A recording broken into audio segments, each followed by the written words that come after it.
It's a Tuesday afternoon in Detroit, and the city is drowning under 7 straight days of relentless storms. Streets have become rivers, cars abandoned, and people half joking that it's time to build an ark. Local news calls it the storm of the decade, and for once, they're not exaggerating. Marcus Johnson, a 30-year-old delivery driver, is fighting through the flooded streets on his beat-up Honda motorcycle. The rain pours into his boots, his jacket is soaked through, but he presses on, because every dollar matters. He lives in a cramped rented room with his 63-year-old mother, Dorothy, whom he has cared for since his father walked out 12 years ago. While his old classmates boast online about careers and vacations, Marcus has spent his adult life keeping his mother alive and the bills barely paid. 3 deliveries into his shift, Marcus spots something that makes him pull to the curb. Standing outside a rundown house in Riverside are Robert and Susan Thompson, factory and cleaning workers, along with their daughter, Emily, just 18. They're soaked to the skin, surrounded by suitcases, and looking utterly desperate. Emily clutches a Harvard acceptance letter to her chest, sobbing. Emily has just earned a full scholarship to Harvard Law, a miracle for a kid from one of Detroit's poorest neighborhoods. Her parents have sacrificed everything selling Robert's truck, pawning Susan's wedding ring, and surviving on rice and beans so Emily could chase her dream. But there's a catch: her scholarship requires her to check in before 1600 p.m. today. Miss that deadline and it vanishes. The storm has canceled every flight and bus, and no rideshares will touch the flooded highways. The Thompsons have tried everything: calls, begging, even considering hitchhiking, but time is running out. As Marcus listens, something clicks deep inside him. He sees in Emily the reflection of his 18-year-old self, the boy who once held a full scholarship to the University of Michigan, the boy who gave it up when his mother collapsed from a heart condition. Marcus traded his dreams for responsibility.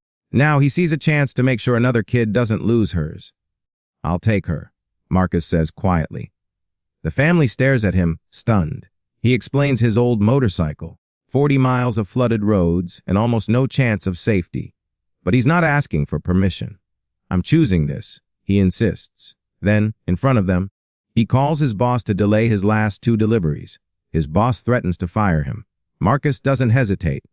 "Then I guess I'm fired." 10 minutes later, Emily is on the back of his motorcycle, clutching him with trembling hands as they launch into the storm. The ride is a nightmare. Roads half submerged, visibility near zero. The bike sliding dangerously more than once. Marcus' visor fogs up, forcing him to take the rain full in the face. At one point, the engine nearly dies from water intake, and Marcus, hands shaking, fixes it under a gas station overhang with nothing but grit and soaked clothes. "Please, just get me there," Emily begs, holding back tears.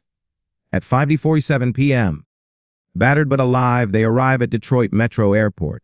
Emily's flight boards in less than 30 minutes. She removes her helmet, tears streaming, not from fear, but from the staggering kindness of a stranger who risked everything for her future. Marcus just smiles.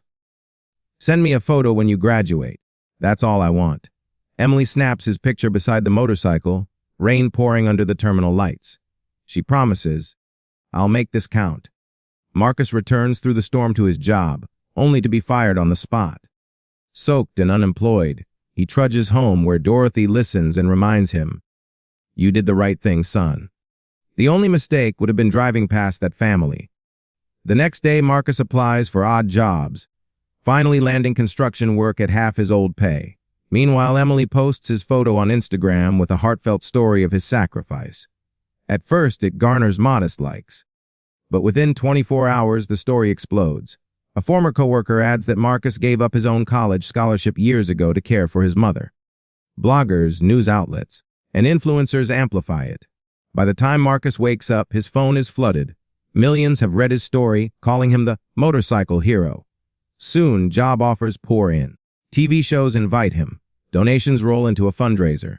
Then, Detroit developer William Harrison arrives in person. Decades ago, a stranger funded Harrison's first year of college, changing his life. Now he offers Marcus a new life, an executive job overseeing a $2 million charitable foundation, a fully paid house for him and Dorothy, and a brand new motorcycle. Marcus is speechless. Harrison insists, "You chose someone else's dreams over your own security." That's the kind of leader we need. Within months, Marcus launches the Marcus Johnson Scholarship Fund, which grows to nearly $1 million and helps hundreds of struggling students.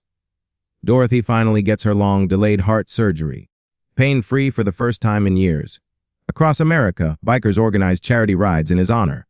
And Emily, she thrives at Harvard, graduating as valedictorian of her law class. But instead of chasing high-paying jobs, she returns to Detroit and runs for mayor of Riverside, the very neighborhood where Marcus once found her in the rain. She wins by a landslide, becoming the youngest mayor in city history. At her inauguration, Emily tells the crowd, 5 years ago, a stranger risked his life and his livelihood for my dream. Marcus Johnson didn't just get me to Harvard. He showed me what selfless service looks like. As your mayor, I will lead with that same spirit. The applause is deafening. Later, she asks Marcus if he regrets that stormy decision. He pauses, then smiles. I thought my life was about surviving, getting through each day. But helping you reminded me who I was meant to be all along. And that is how one rainy Tuesday in Detroit transformed a struggling delivery driver into a hero, a foundation director, and the inspiration behind a movement of kindness. Marcus never knew his choice would change thousands of lives. He just knew someone needed help, and he was in a position to give it. So tell me, what time are you listening and where are you from? Drop a comment below and share, because the best stories like this one always begin with one choice, and they can change everything.